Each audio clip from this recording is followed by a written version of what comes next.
بسم الله الرحمن الرحيم. مدحوينك وحجينك دولة بنتلاند golayaasha dawladda ergeyga gaarka ah ee madaxweynaha jamhuuriyadda federaalka Soomaaliya ee dhinaca abaaraha guddiga abaaraha culimada bulshada rayidka ah ganacsatada dhammaan inta halka fadhida assalaamu calaykum waraxmatullaahi wabarakaatuh waxaan u maleynayaa warbixinadii wasiirka iyo guddigu ay soo diyaariyeen ayaa ku filan xaaladda dhabta ah ee maanta dalka marayo dhinaca abaaraha dabcan waa arrin Soomaaliya inteeda badan ay isla qabto ee una kala nugushahay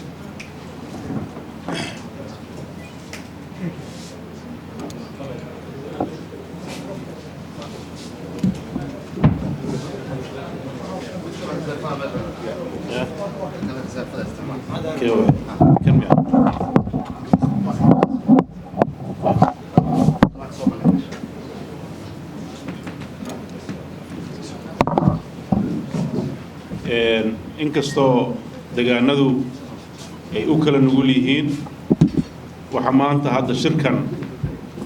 muhiimadiisu ay tahay xaaladda Puntland ay ku sugan tahay ee dhinaca abaaraha runtii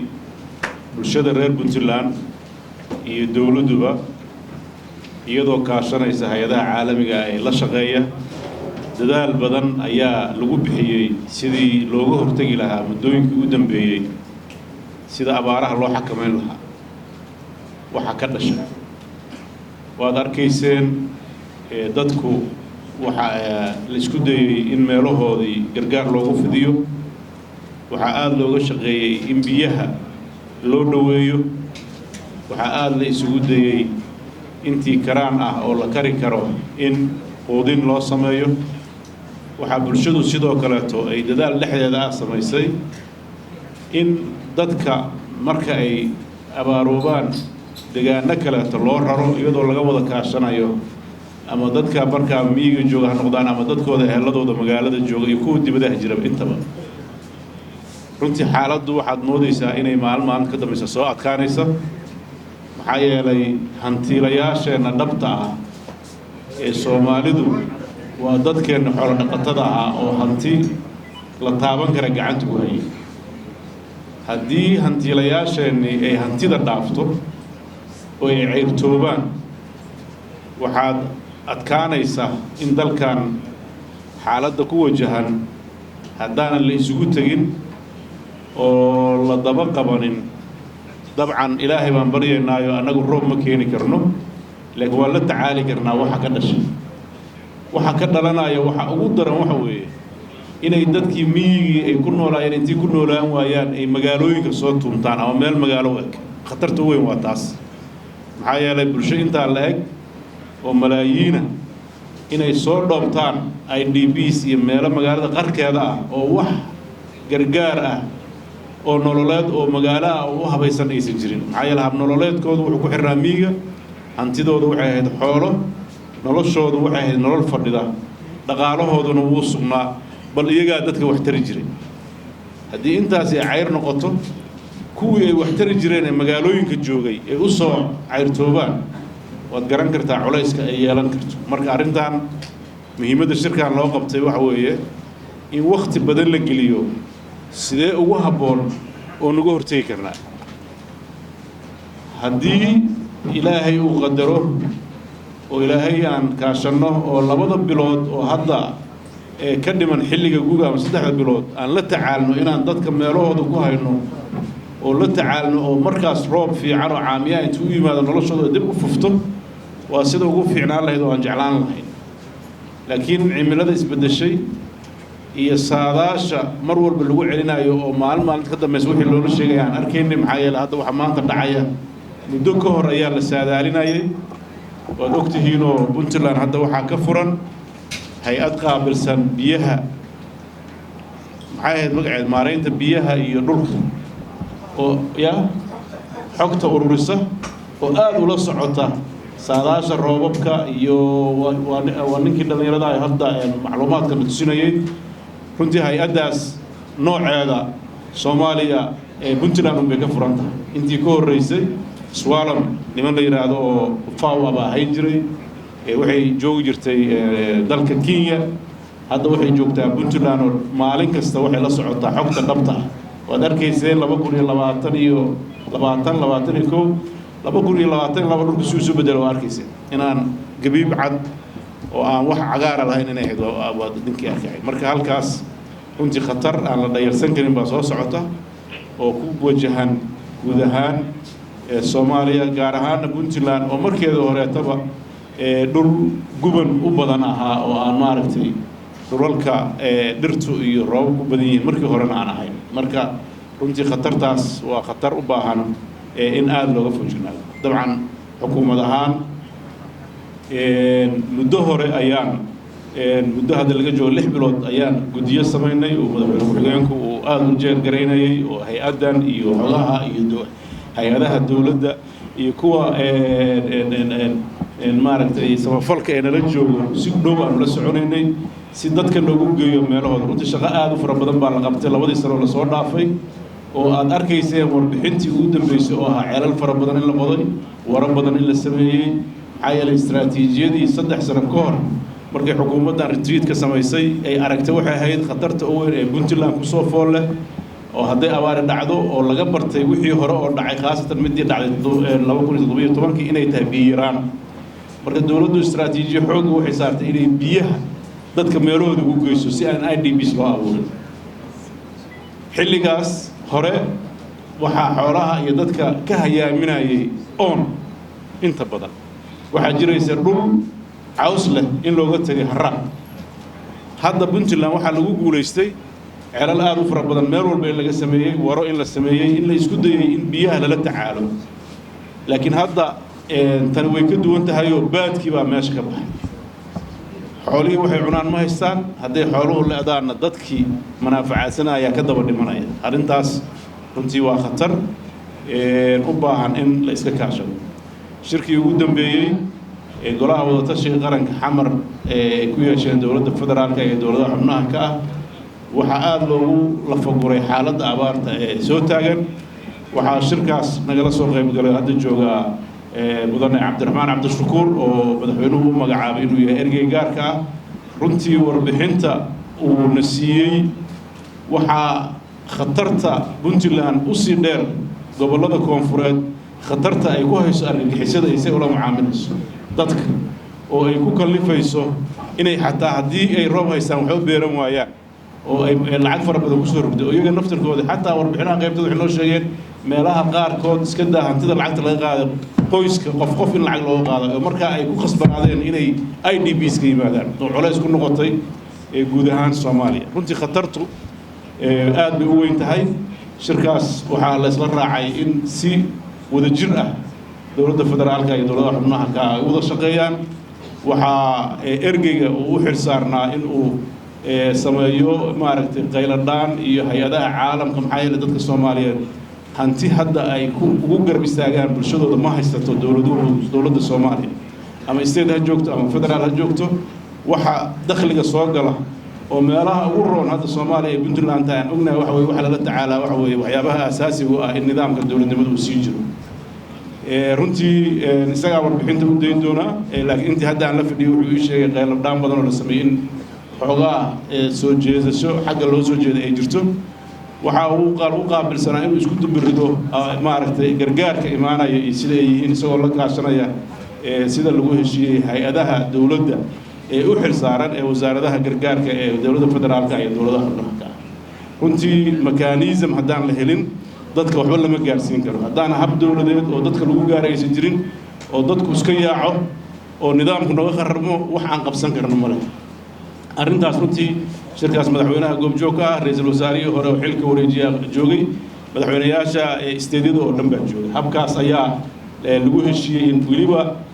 waxaan rabaa inaan xogaha u soo gudbiyo warbixinihii uu na siiyey waxaa ka mid ahaa deeqa yar oo la keenay oo dowladda Qatar iyo Imaaraadku ay keeneen inaan si aan fiicnayn loo maamulay oo dad badan oo xildhibaano ah oo raba inuu yiraahdo nin walba deegaanka ay geynaya intay qaateen maaragtay uu ka dhacay inay meelihiina gaarin maxaa yeelay meelaha qaybkood waxay u baahdeen diyaarado lagu qaado arrintaas marka waxaan ku xalinay inaan idhaahno coordination ama wadajir shaqo hadday ma socon karaan marka isla intii maalmihii aan joogno wax isla maalmo ku xigay waxaa wada fariistay ergeyga iyo wasiirada gargaarka oo wasiir gargaarka annaga markaan aragnay xaaladda soo socota waad ogeedeen wasaarad cusub baan abuurnay awal hay-ad bay ahayd markaan si loo xoojiyo dhinac siyaasadeed waxaa laga dhigay wasaarad wasiirkii ayaa shirkaa ka qayb galay waxaa la isla soo gartay baahiyaha dalka ka jira waxa hay-aduhu hayaan waxa dhiman runtii qorshe hooleed fiican bay soo gudbisteen waxyaabaha markaa la hayay oo runtii gacanta ku jira marka laga tago hay-adaha WFP iyo hay-adahaas waxay hayeen waxay ahayd wax yar oo raashin ah oo diyaarada lagu keenay oo xamar yaalla oo loogu talagalay in nafjoojin lagu sameeyo waad garan kartaan diyaarad xamartii wixii lagu keenay lagaa tegey dhulkii Soomaaliyana isku socodkii uu yar yahay waxaa adkaatay oo problemku maalintan lagala hadlayay ahayd sidee loo gaarsiin karaa dad waxay u baahan diyaarado kale inay dawladdu karayso oo lacag budget uu markaas madaxda dawladda ka dalbanayay lagu daadgurayo meelaha lagu gaarsiiyo wasiirka gargaarka ee Puntland oo shirkaas joogay wuxuu warbixintiisa ahayd Puntland ma ka fayn karto wax diyaarad lagu qaaday maxaa yeelay diyaarad 20 kun lagu soo qaadayo saddex kun suuragal maahan hadiiba dhaqaale la helayo dhaqaalaha diyaaradda lagu kireynayo magaalada waxa looga gado maadaama halka raashinkii uu yaalo laakiin waxaa jira meelaha qaybtood oo shabaab ku wareegsan oo lagu khasban yahay 20 sheegtay hadii 100 kun gaarayso in wax loo geeyo oo go'doon ku jira kuwaas marka waxa lagu khasban yahay in priority la saaro iyo meelaha u dhow xamar laakiin haddii diyaarado waaweyn oo kuwii raashinka xamarkeena oo kale jiraan aan hadda ka bacdi meel aan laga supply gareenka la geeyo la qaybiyo oo qayb Puntland la dhigo qayb Soomaaliland la geeyo qayb meel kale la geeyo aan xamar la wada geeyin si mar labaad aan loo daadgurayn oo meelaha asaas qorshaha markii aan isla garanay sidaas oo ahaa runtii arrintaas waa mid lagu shaqeynayay oo hadda isku dubaridkeedu socdo dabcan ergeygan uu halka u yimid waxaan rabaa inaan fursaddan uga faa'iideysto meediyaha waayadan waxaan ku arkay Puntland gargaarka arrinta inaan saxaan rabaa runtii arrintaana waa kala hadalno waxaan nidhi haddii qof kastoo xildhibaan ama kuristo wasan uu xaafadiisa qaar raashin u geysto dee roolkii dawladnimada iyo dadkii masaakiinta ahaa wixii gaari lahaa meesha ka baxay arrintaas marka wasaaradaha u xilsaaran dawladdana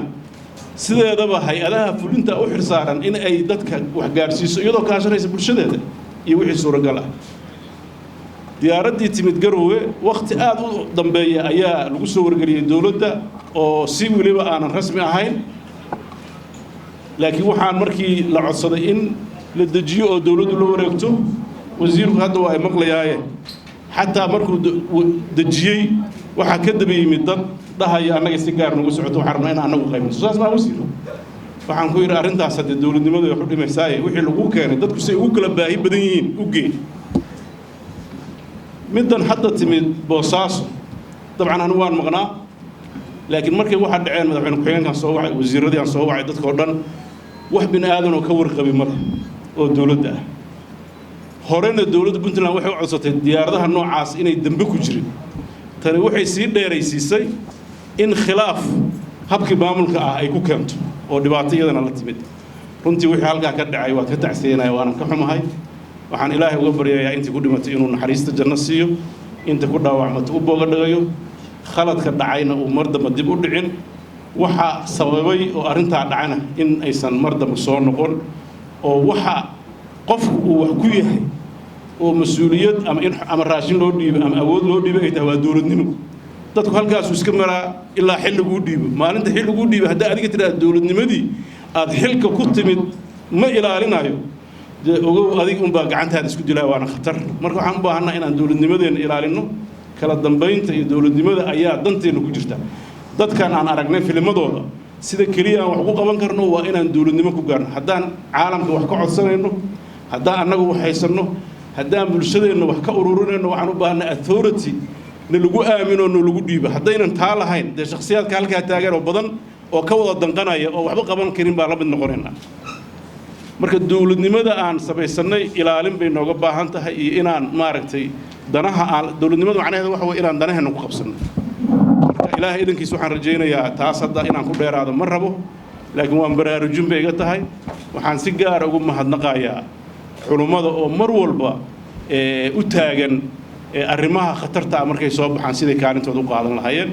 oo haddana aan rajaynayo inay maaragtay guddiga halka jooga ay ka mid yihiin oo ay qaybtooda qaadan doonaan waxaan kaloo rabaa inaan halka baaq uga diro bulshada ku dhaqan dibadda ee Soomaaliyeed gaar ahaan kuwa reer Puntland waxyaabaha si gaar ah qof walba reerkiisa u taray marka laga tago waxaan u baahanahay inay ka qayb qaataan oo aan rabaa inaan caawa halka uga dhawaaqo sanduuqa abaaraha lagula tacaalayo oo aan rabo inuu noqdo sanduuq dawladda iyo bulshada u dhaxeeya dabcan guddiga iyo habka loo maamuli doono dib baa laga soo sheegi doonaa guddiga hadda dawladdu ay magacaawday kaliya kuma koobnaan doono guddiga culummada iyo ganacsatada iyo bulshada rayidka ayaa ka wada qayb gali doonto sanduuqaas dawlad ahaan iyadoo waxa hadda aan qabanay ayaan sheegnay ayaa wax soo socda si loo qabto sanduuqaas dawladdu waxay ku shubaysaa oo ku bilaabaysaa lacag 1 milyan inay dawlad ahaan ay ku shubto budgetka dawladda lagu shubo waxaan rabaa cid walba oo Soomaaliyeed inay sanduuqaas wax ku soo kordhiso sanduuqaas wuxuu noqon doonaa sanduuq shafaafa dawladdan aan mas'uulka ka ahay waxa looga bartay maaliyad hufan waxaad ogtihiin maalin dhexdaas canshuurta aan kordhinay waxaan ku soo kordhinay in lagu sameeyo infrastructure-ka indhiina macalinku sideedii baa loo fuliyay waxaan qabaa inaan kalsooni qaadaan shilin abaar ku lagu shubay wallaan dawladda wax kale loogu qabanay waa ogaanaysaan waxaan rabaa inaan idin sheego lacagtii 2 sano ka hor qardho loo ururiyay culimadii waa joogta oo dibadda laga keenay qayb ka mid ah wax lagu qaban ilaa hadda waxay ku jirtaa account Sheekh Maxamed Soosaas ma lacagtii loo ururiyay meesha la yiraahdo la fagoray ilaa hadda account bay ku jirtaa cidna ma taaban iyadoo baahiyahaas aan sheegay ay jiraan marka waxaan rajaynayaa in dadka dibadda jira iyo dadka gudaha jooga ay waxaystaan ay sanduuqaas lacag soo shubaan si loo helo shaqo qorshaysan oo meel mari karta haddii shaqadu kala yaacdo oo nin walba qoyskiisa wuxuu tari kara taro iyadoo taarsi ay joogsaneen oo dabcan wixii waajib gaar ku saaran afulinaysid laakiin waxa aan anaga taarget gareynaynaa waxa weeye dadka aanan tabarta lahayn taageero faamilina aan haysan oo sida dadkii hadda aan arkayna xoolihiina dhaafeen maciin kalena aan lahayn odayaal 80 jir ah baad qoysaskaas ku tiirsanayeen meelow cararaan ma leh meelow ciirsadaanna ma leh marka waxaan u baahannahay inaan kaalintaas annaga aan gudanno waajib diini iyo mid dawladnimo weeye waxaan rajaynayaa arrimahaas inay noqdaan arrimo runtii aan u wada istaagno oo si qurux badan ay u dhacaan culays kasta oo jira waxaan rajaynayaa inaan ka gudbino annagoo ilaahay kaashanayna awoodeennana midaynayna dawladda dhexe ee dawladda federaalka iyo dawladda Puntland ka wada shaqayn doonaan si dhow ayay wada shaqaynayaan arrinta boosaaso markay dhacday dabcan madaxda dawladda oo dhan waa la hadlay level kasta leeyahay mudane Cabdiraxmaan Shukuur gargaarka qaabsanaa la hadlay wasiiradda gargaarka la hadlay ra'iisul wasaaraha la hadlay madaxweynaha la runtii madaxweynaha iyo ra'iisul wasaaraha aad bay uga tacsiyeen wixii dhacay aadna waa ugu xumaadeen waxay ka warqabeenna ma nasiib darro inay sidaas wax ahaayeen maxaa yeelay haddii xadgudub dawladeed oo dhaco annaga cidda aan afka ku leenahay waxa weeye inaan dawladdii fulinta ahayd inaan idhaahno war waxaas maxay ku dhaceen dabcan baarlamaanku oversight buu leeyahay shaqadiisa cidna kuma haysato laakiin arrimaha fulinta haddii wax dhacaan qofkii ugu horreeyay aan wacay wasiiradda ahayd iyo mudane Cabdiraxmaan intaan ra'iisul wasaaraha la hadal markii xogta ay soo gaartay runtii dhibka badneed oo xanuunka badneed oo aan arkay inay arrin aad u kharaar ah laakiin wax kasta qadar Ilaahay bay ku dhacaan waxaan u baahannahay inaan daba qabanno waxaas wax lamid ah dib u dhicin khalad bin aadan weeye waa ka dhacaya oo ma dhahayno muxuu u dhacay inkastoo xisaabtan ku fiican yahay laakiin duruufta Soomaaliya aan ku jirno ayaa waxa keenaysa wax badan in indhaha laga laabto oo wax walba sideeda aan loo dabagelin laakiin inaan hore u soconno xaaladda maanta nagu furan ee abaareed mid kale kuma dari karno cid kasta oo ku fakaraysa inay wax kale qodqodo runtii waa nasiib darro waxaan iyagana ka codsanayaa media iyo dadka warbaahinta inay u duwaan awoodooda sidii ay ugu soo jeedin lahaayeen bulshadooda inay iskaalmaystaan marxaladdan hadda la joogo ومرحلة رنتي أباهن برشة الصومالية ملك استيج جوكتو هير كستا أو دولة هذي تعمد فدرال مد استيت مد جوال مد دجمو مد تولو إني إسكو أركتيك النقدان عدو هلسة أو أبار أو هذي كل امتحان أيا محيا marka waxaan u baahanahay imtixaankaas annagoo ilaahay ka shaqeynaa inaan ka gudubno inaan gacmaha isqabsano inaan u jeensano in arrimaha kale oo dhan aan dib u dhigano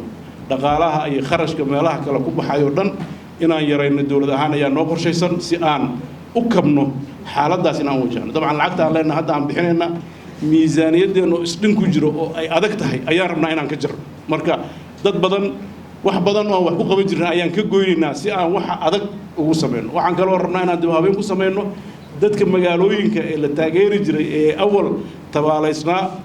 oo kaararka la siin jiray hadda haddii qof ka daran soo baxa haddaan wax kale ka reebin inaan u kala qaybina xataa qorshayaal badan baan wadnaa waxa aan haysanaan isku fulaysiinaynaaye wixii noo yimaado khayrana si wanaagsan baan maamuli doonaa waad mahadsantihiin wassalaamu calaykum